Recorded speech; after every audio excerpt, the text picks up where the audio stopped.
One of the things that I've reflected on a lot is what kept me from realizing my own sexuality for so long. And for one, growing up in the 90s when being gay was tolerated but not fully accepted. I think that also, had I realized this about myself sooner, I would have fallen into some very dark times. I think I would have relied heavily on alcohol to cope, possibly drugs. And I truly think that my nervous system was protecting me from realizing this about myself. It's as if my body knew that I couldn't handle the information at that time. I know that sexual fluidity exists. I know that people can have one preference for one part of their life and shift. And I don't necessarily think that's what happened to me. I think it was more so the societal norms that kept me from myself, and the fear. Very much a people pleaser, and I think choosing the path that was of less resistance in life. I do remember feeling as a teen and in my 20s, don't look gay. Don't buy that shirt because it looks kind of gay. Don't wear those shoes because someone might think you're gay. It's funny because I joke a lot about the fact that I was so oblivious of who I was, and had such internalized feelings that I wouldn't let myself think about. When I was younger, I didn't realize that I had crushes on women, because my crushes were more of wanting to emulate that person. It wasn't so much a romantic sense. And it was also kind of like my brain, it wasn't allowed to go there. I had friends too that I wanted to emulate. I had friends that I was like, oh, this person's really cool, they're really funny, and I was very drawn to those people. But it never crossed my mind that it was like in a romantic sense. I refer to them as gay Easter eggs, things that kind of pop up in life where you're like, oh my God, yeah, totally.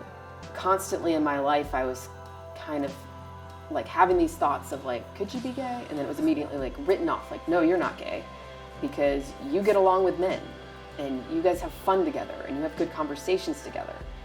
The two things didn't make sense to me, that I could in any way be gay and also have a friendship and relationship with a man. In my 20s, I drank a lot. That's pretty much how all my dates went all through college. It was, we were drinking. The alcohol was the way that I was treating my anxiety. And when I eventually met my husband, I was living in Panama City. We were drinking. I realized that sexuality is a spectrum, and that,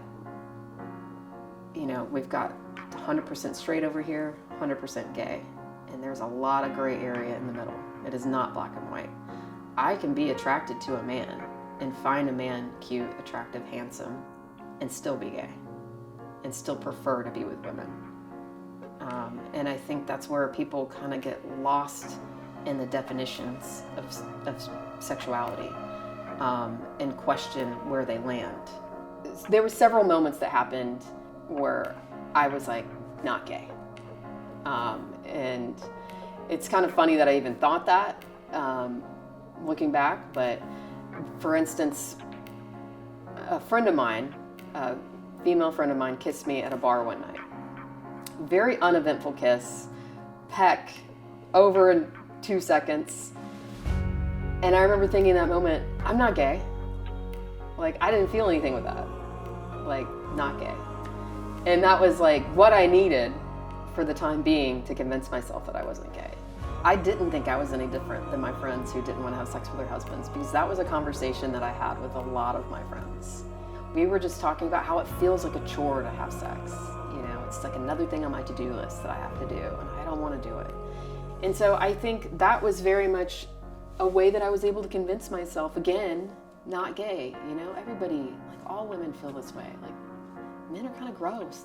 Another time, it was Pride weekend, and I had gone with a coworker to watch the Pride parade, and I felt so amazing watching this. You know, it was probably the first time that I had seen gay people celebrate who they are.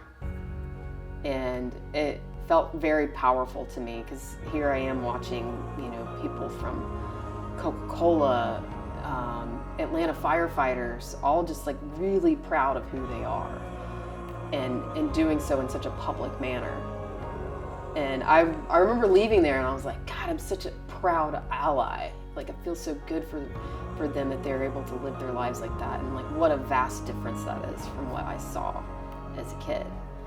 And at the same time, I had also been watching some of the L Word, but also convincing myself that women, real life lesbians, were not that attractive. They're not that sexy. That's not a thing. But then I was like, it's Pride weekend. I can go see. Like, I'm gonna go see if I see any women that are attractive. And I went on a quick little 15-minute walk through the park, and I didn't see anybody that I found attractive. But I was also like, how do you even know if someone's gay? Like, how do I know? Like, I was kind of like a little bit dumbfounded by the whole thing, but also not seeing someone that I found attractive was enough for me to like put those little thoughts that the L Word had sparked back in for a few years. I think I was on high alert because I was trying to make an easier path through life. I very much was worried about what other people would think of me, how my choices would impact my family, how my choices could impact my career. And I grew up in the South, you know, basically in the Bible Belt, where it's very much, you do things like everyone else is doing. For me, when I was in college, everyone was very much looking for a husband. There's a sense of accomplishment when you get engaged and find a man to marry, bring him home to your parents. It's very much applauded, and it's very much the equivalent of graduating from college. You know, you've succeeded. It was the societal norms that were keeping me from exploring that.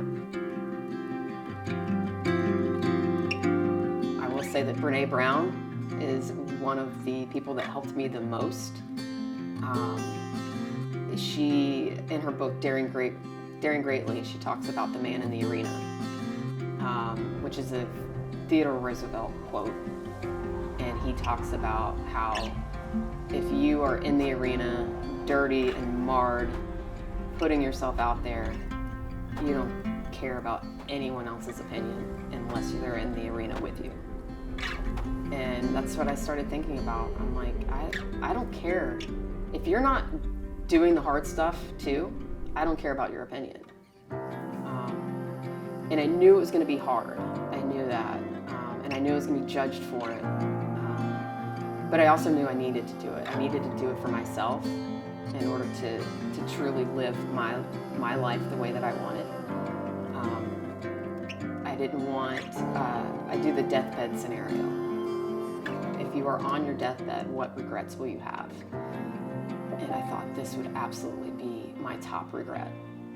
You know, the fact that people have their own plans for your life, that's their problem, not yours.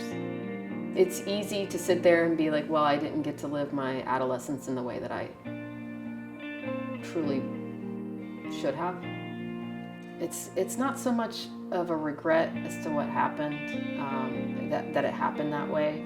It's more so that it's a regret that society was the way it was when I was a kid. There's these seasons of life, and I found peace by realizing that it's okay to move on. It's okay to change your mind just because you've made a decision, and that could be it your marriage or your job or even your hobby, you know, like sometimes that season's over and you need to move on. And I remember as a kid thinking like, you know, this job that I'm choosing out of college is going to be my job forever. And this marriage that I choose is going to be my marriage forever. And it almost felt like life ended after 30, you know? But I've learned that like, no, like your life can shift and change in any way you want it to. Well into, until the day you die, essentially. You can change your mind and do what feels good to you. It can be hard to find peace with that decision because you do know that it upended a lot of other people's lives. But it circles back to like that. I can make the decisions that make me happy, and I can help the people that it is impacting understand it and help them feel better. But ultimately, it's my life. They can choose how to move forward with their life. There's the other factor that I have kids involved. And when I say that we're all responsible for our own feelings, I don't mean my kids. I am responsible for their feelings at this time, but I'm also responsible for leading by example.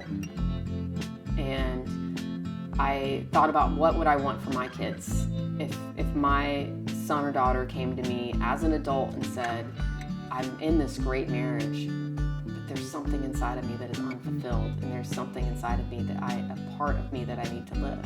I would say go for it. Like, what more can I do? Like, how can I help? My responsibility is to lead by example and to love them. And I love them enough to love myself and show them what it means to be authentic.